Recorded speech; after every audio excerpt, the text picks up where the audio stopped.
I'm Sarah, the Director of Media and Technology at the Diocese, and welcome to the first episode of Clergy Cribs.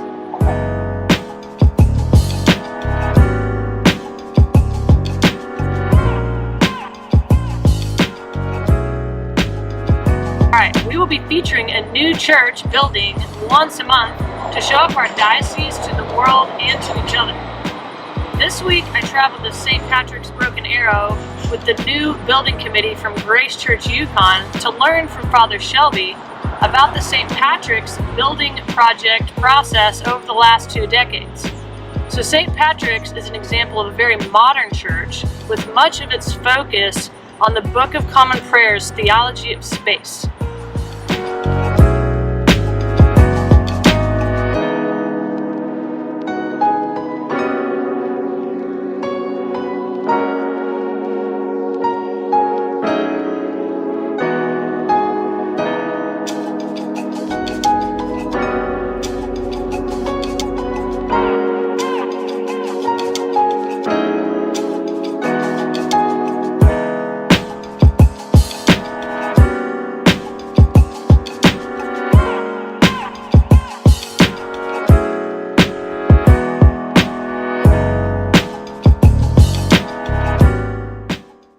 Well, there are lots of things, and I'm a little frenetic, so I'm going to tell you, you've already come through one of the most important pieces. I went to a church, a nameless church in downtown Tulsa, and there are 14 doors, 13 of them which were locked, and I couldn't find which door to get into. When you go to a church, you want one primary door, visual access, so you can get in and you know where you're going. When I arrived at St. Patrick's, we were an A-frame church over on the other side of town. There were 30 people, and everyone had a key to this one metal door that had no window in it that was into the parish hall. All the other doors were locked. They even had a board across, nailed against the front door. And parishioners came through the secret door because they had a key, and the other doors were either locked and the kids, we don't know why we're not growing. Well, let me tell you a few reasons why. And 30% of that building was hallway, and it was a mess. Yeah. How you gather and how you welcome in space is critical. And you'll also have to think through lots of phasing. So I'm going to be thinking about that, because as a congregation that wants to start and say, oh, we want to build the perfect building so that we can grow and handle all our ministerial needs for the next 40 years. And you can do that if you have unlimited pockets of $18 gazillion. In that we had to raise the money and everything to do, you realize how important it is to do things in phasing. And you have to figure out what are your priorities. And how do you make those decisions about what is your space going to do? What is the ministry of the space? Primarily, before you start in with, oh, I want to have stained glass windows. Oh, I want to have tripartite windows. Oh, we need to have, stop that. What is space? What is the purpose of space? What does it mean to be the body of Christ that gathers?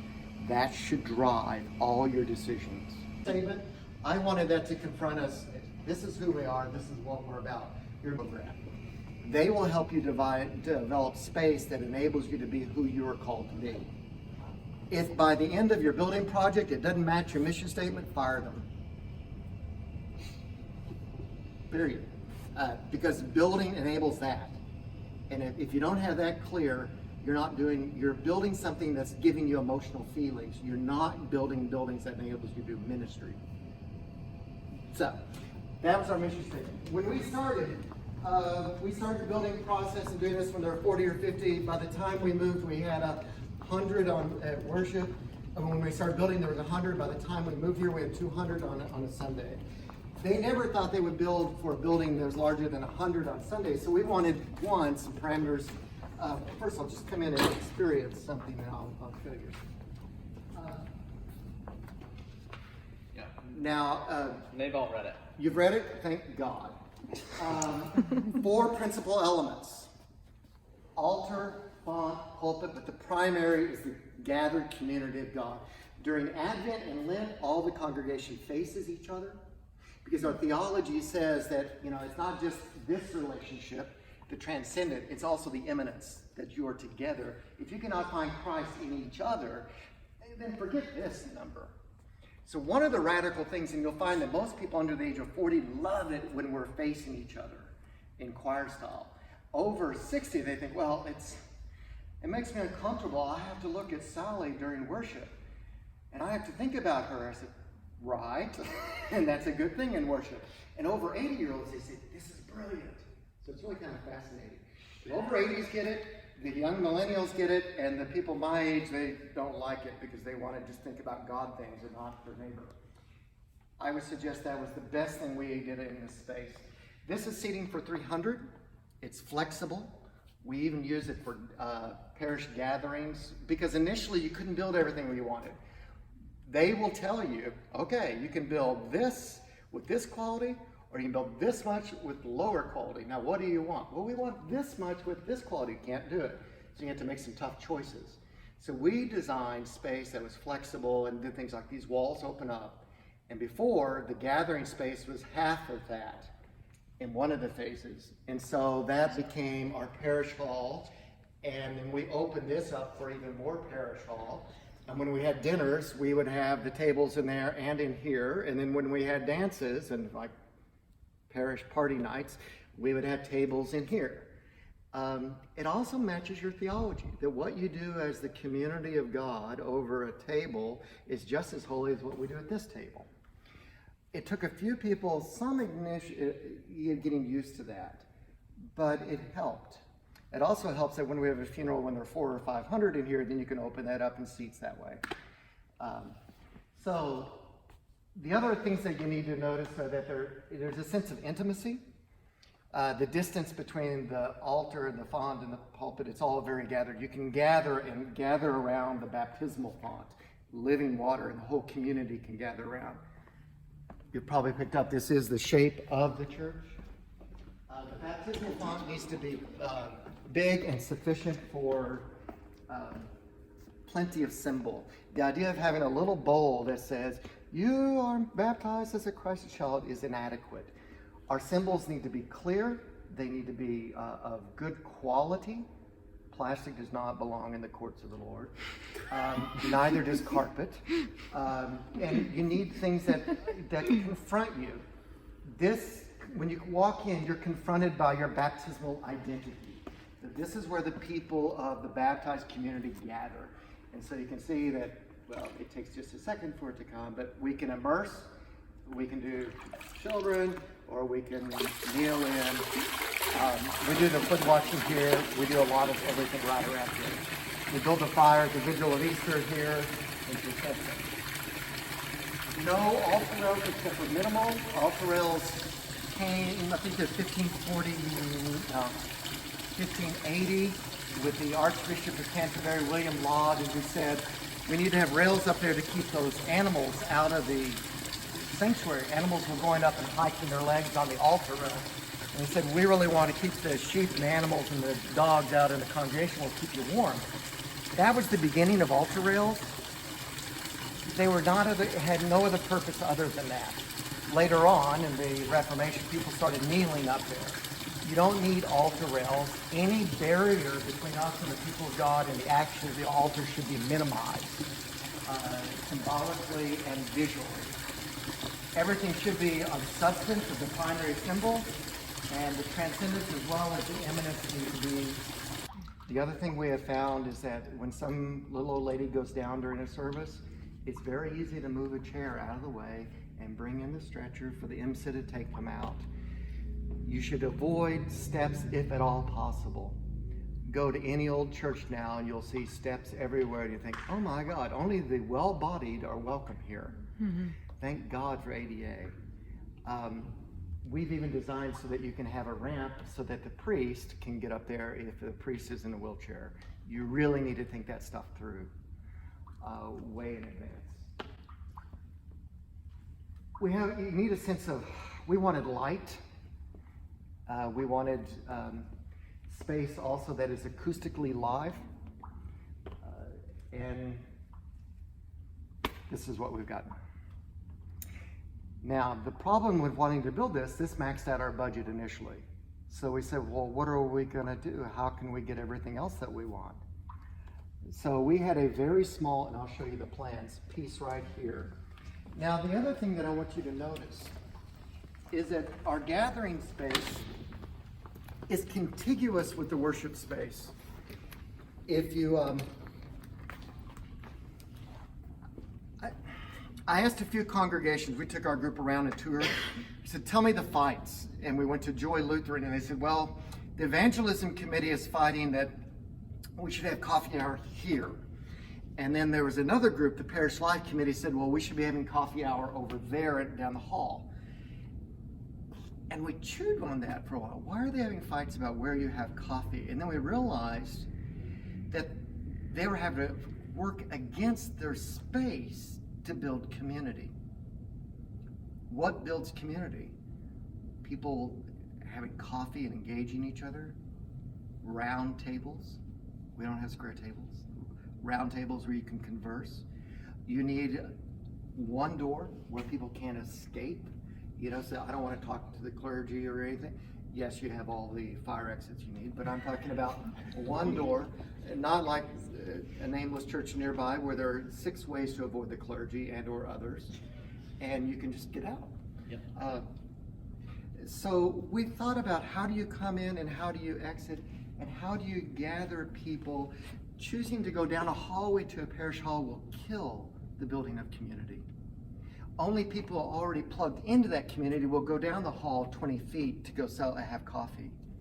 You need it to be contiguous with your worship, and so it flows naturally. Changed 5 or 6 times on who works in it, and this has been, even in the decade that this room has been existent, has been 5 different things. It's been from children's chapel to young adults to everything else. And again, walls that open up. Those are expensive, but anything that increases flexibility is brilliant. And GH2 is really good about that stuff. So the other thing is, like on Easter, then all these rooms open up, and when we have sit-down meals for 200, this can accommodate. So we have youth rooms, and then we have a typical educational staff rooms that you can see.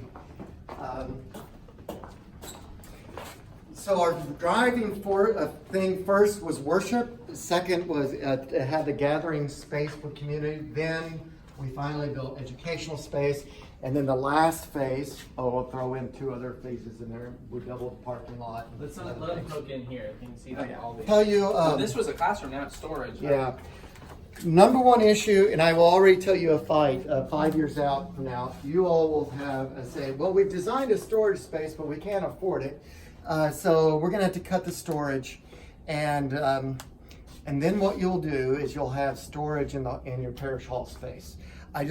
We took our youth to this beautiful building in Colorado Springs. They paid $8 million to do the parish, but they didn't build storage space. They had all the tables and chairs just lined around this beautiful room because they didn't build storage. You'll cut storage. That's the wrong thing to cut. Chairs and tables must be contiguous with where they're being used. Otherwise, you'll get this all over your building. So where's your storage? Right. Well, that's for education space. Our tables and chairs are here. By the way, I'm assuming you noticed visual access into all rooms is required. Yeah.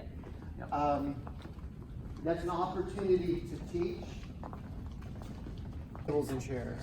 Again, I wanted hardwood. That's just good old plywood. GH2 did that, because things get thrown in there. Yeah. But this is where they get used. If they're down a hallway or somewhere, what will end up happening is they'll just leave them out, and then people have to weave through them. I don't allow things to be left out. This is what we have out for every day of the week, unless in this weekend there were 4 or 5 different functions in here, small groups of 20 and 40, a group of 50, and they'll put tables and chairs back. If it's not contiguous, it won't happen. And then you'll have stacks of chairs, and that just looks tacky if it's just left out. Tacky is a sin. In our tradition, so they have the sunlight on Easter morning, the risen light. So when we placed this, the other thing we wanted to do was make it so that people knew where the main entrance was, and also parking. There are a lot of places where you'll have the church, then parking is way hidden, and it's just not obvious. People still, they walk in here and say, well, where's worship? You're building, if you have signs, or if your building needs signs, then they've made a mistake. Signage is a failure of good design. It should be obvious where you enter and where things are. And so if you have lots of signs, then something's not well done. Funerals, I've done 280 funerals since I've been here. We do a meal for everyone. 20 years, Yeah, for 25 clarity. years. 25 years, I've 25 done years. that many funerals. And we do a meal for the family and everyone.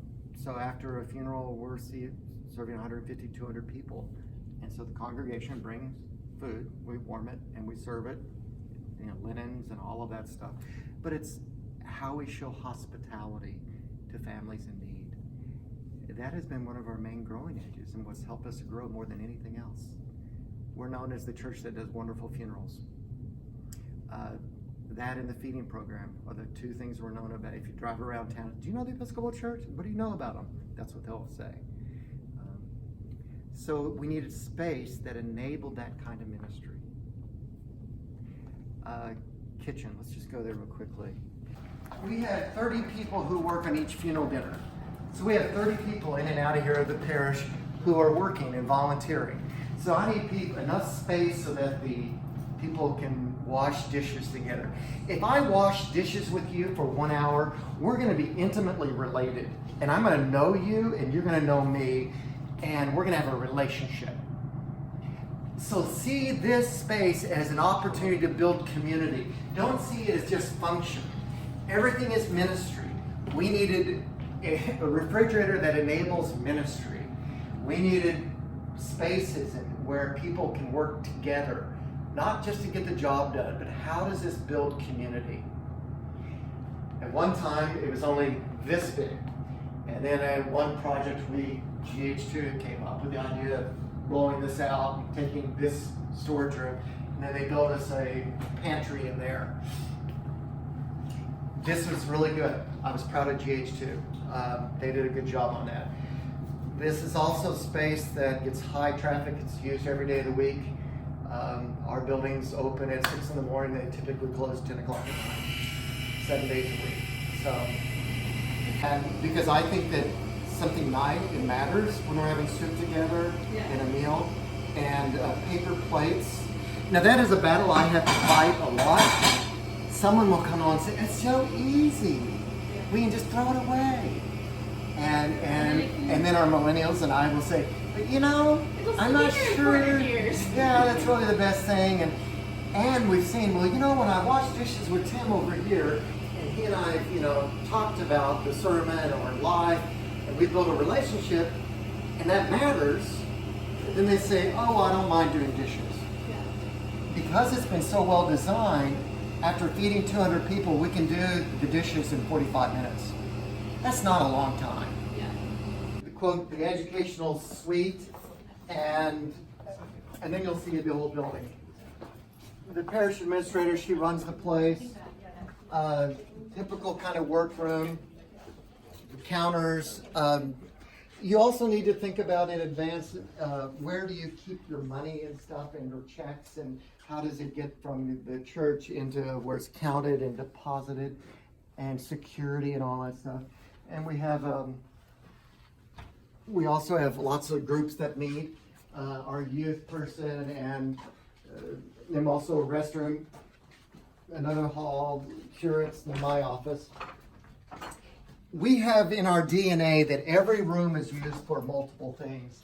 At one point, the choir even practiced in the women's restroom. We didn't have enough space. So every room is used for something else. Even classes are always meeting in my office, which is here. And I wanted to be visible and accessible. And, but I also wanted to have an escape hatch for violence. I've had a bunch of death threats and I wanted to be able to escape, to be honest. But every room needs to be flexible.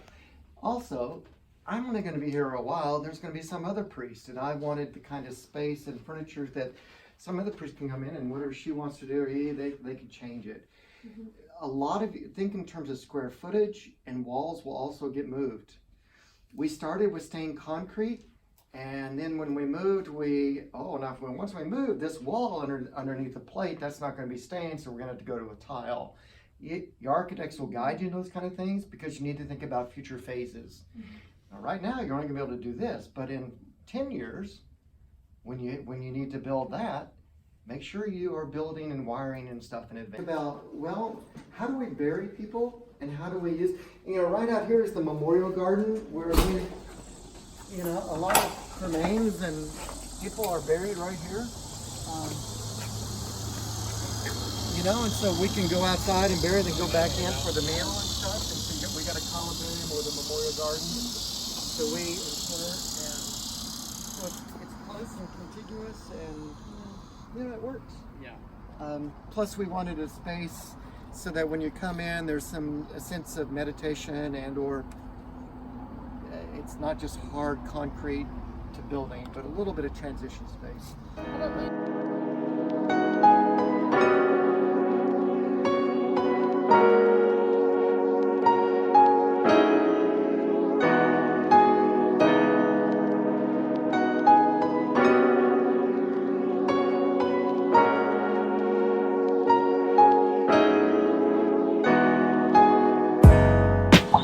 Hope y'all enjoyed our time with Father Shelby and St. Patrick's. And remember, not all churches will look like St. Patrick's, so stay tuned as we look into some of our historical churches. Also, leave a comment below if you have a suggestion of where we should stop next. We will see y'all next time for another episode of Clergy Cribs.